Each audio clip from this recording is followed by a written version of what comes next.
In front of me is Motorola Razr 60 Ultra, and today I would like to show you how you can enable suggestion strip at the top of your keyboard.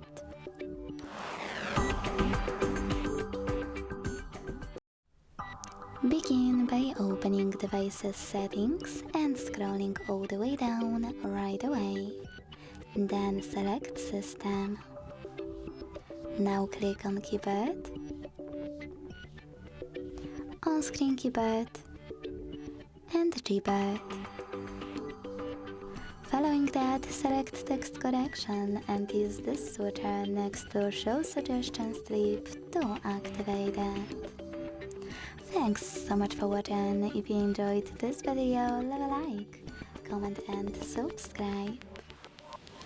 Bye!